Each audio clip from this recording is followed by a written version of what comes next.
Hi. We have a cabin in the northern Finland, and sadly, my friend's dog that we usually had there as a hunting dog passed away, and now I'm working on a project to create her gravestone. So this is Viima's gravestone. A project that was not just about making something beautiful, but also about experimenting, learning, and dealing with a fair share of setbacks. In this video, I'll take you through the entire process, how I used a CO2 laser to engrave the stone, the challenges I faced, the mistakes I made, and the alternative ideas I explored along the way. This was also a bit of a relearning experience for me, as I haven't done a project like this in a long time. And just so you know, this isn't one of those polished, perfect videos where everything goes smoothly. No. This is my project, so there's a lot of mistakes, and I will show them to you. Every time I try different things, there's a lot of setbacks, but a lot of learning also. So let's get going.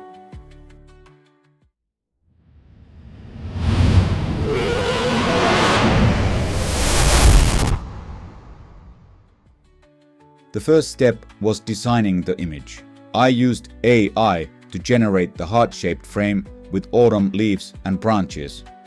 Nowadays with AI, it's very easy to design all kinds of things, and usually it's just up to the prompt that you use, what kind of pictures you get. There's a lot of different tools. I use Stable Diffusion on my own computer, and this time I used ChatGPT or DALL-E to create it. And so here's the prompt, and I also share it in the description for you, so you can copy it if you want.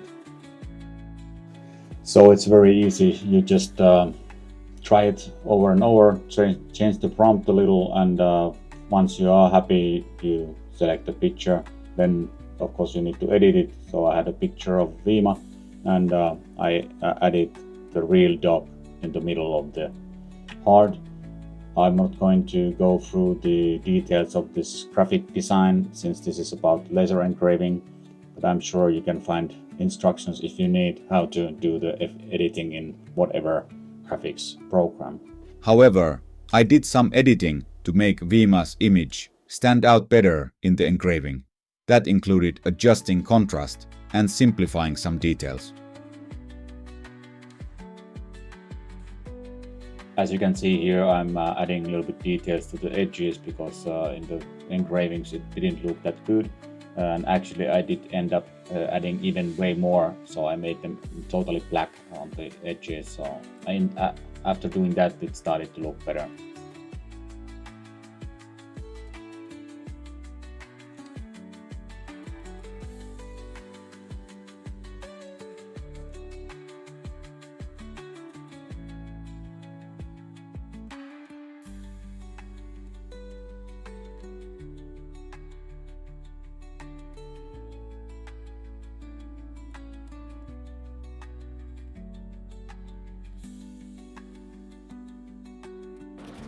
Before engraving the actual gravestone, I tested the process on ceramic tiles.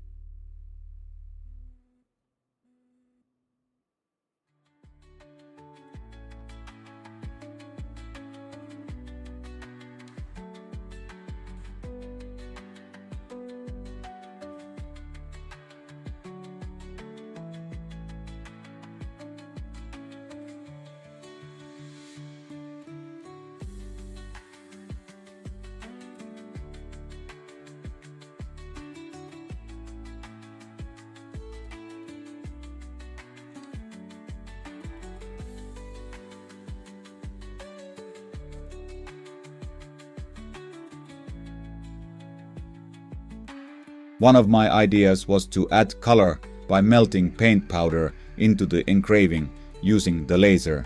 Sounds like a cool idea, right? Well, it didn't quite work.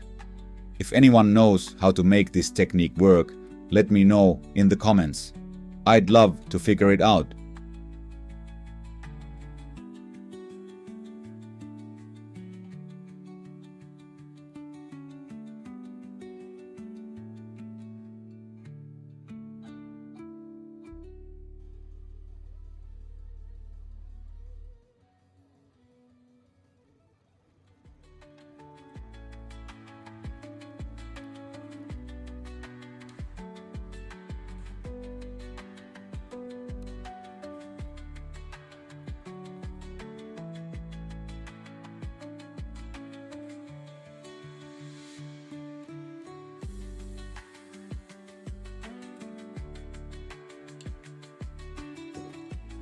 One problem in this was that I clearly didn't have the right settings, and it was too powerful and maybe too slow.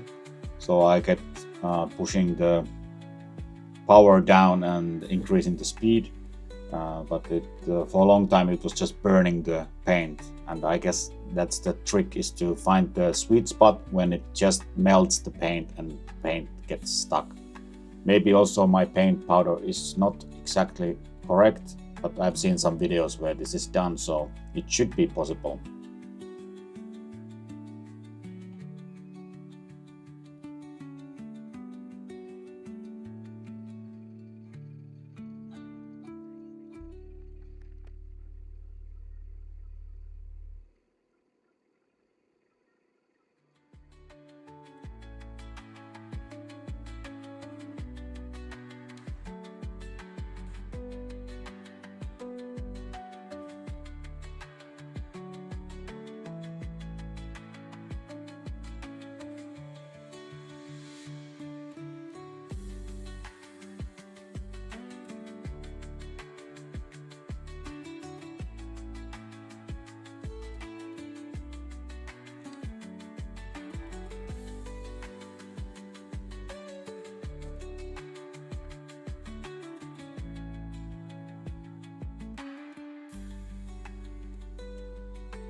So I wanted to also test if I can add colors maybe with the spray, so just coloring different areas with different colors.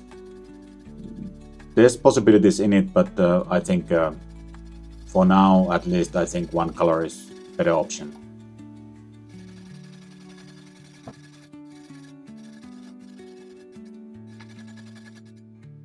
Also, scraping it off with the brush is maybe not the best idea, and later you will see I actually made a mistake with it, so some other solution for it, more gentle one, is required.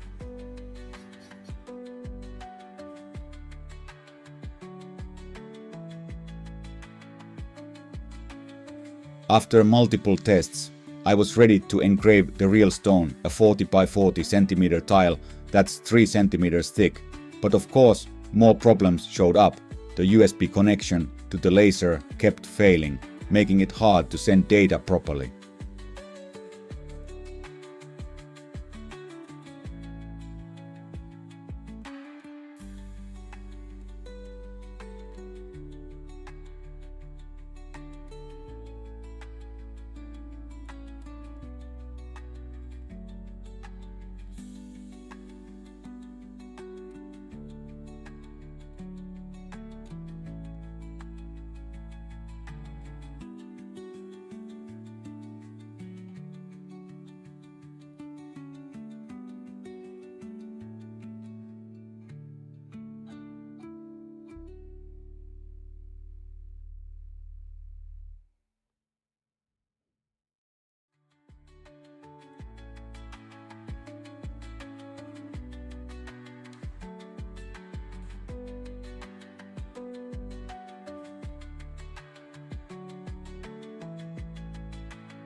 Eventually, I managed to engrave it twice and paint the design.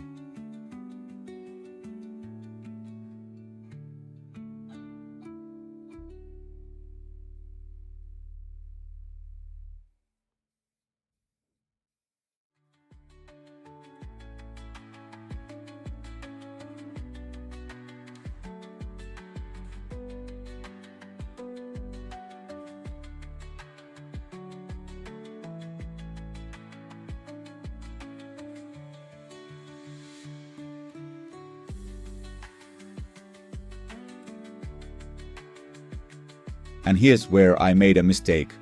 I used a metal brush to remove the tape, and that took off some of the paint. I then tried soaking the tape to make it easier to peel off, but either I didn't wait long enough, or it just didn't help, so I ended up scraping the rest off with my fingers and nails. The result looks decent, but I realized that the laser didn't engrave deep into the stone at all. It mostly just removed the paint. This tells me my laser might still need some fine-tuning. It got damaged when I moved it upstairs, and while I've tried to fix it, there may still be issues. And yes, I still need to fully finish my DIY laser engraver. There's a whole pile of unedited footage on that project, and I'll cover it in a future video. With the USB issues solved, I decided to try something different, engraving on glass. I remembered that diode lasers require a layer of paint on glass for engraving, but CO2 lasers don't, so I tested different paints on glass tiles, only to realize that the paint wasn't needed at all. The engravings were pretty dim, but running the laser twice made a big difference. This gave me a new idea. What if the final gravestone wasn't just stone, but a combination of glass and concrete? I plan to cast a concrete gravestone with a glass window in the middle where the engraved image will be placed, maybe even with a candle behind it to create a beautiful effect. But that part of the project will have to wait until I'm back in Finland. Next time I'll hopefully have a larger piece of glass and start making the concrete gravestone. I'll also decide which version we'll use for Viima's final resting place in Finland. The gravesite is beautiful, up on a hill overlooking the lake, one of the places where we had many great hunting trips with Viima. It's a place where the wind always seems to be moving, carrying the breath of the lake across the land. A fitting place for Viima, whose name means a cold breeze, always present, always flowing. She belonged here, in the wild, where the wind never rests. This cabin and retreat are something I cover more on my other YouTube channel, so if you're interested in that, check it out. Thank you for watching. If you enjoyed this, give it a like, and if you want to see how the final gravestone turns out, subscribe for the next episode. And if you have any tips for laser engraving or the color technique, leave a comment below. I'd love to hear your thoughts. See you next time.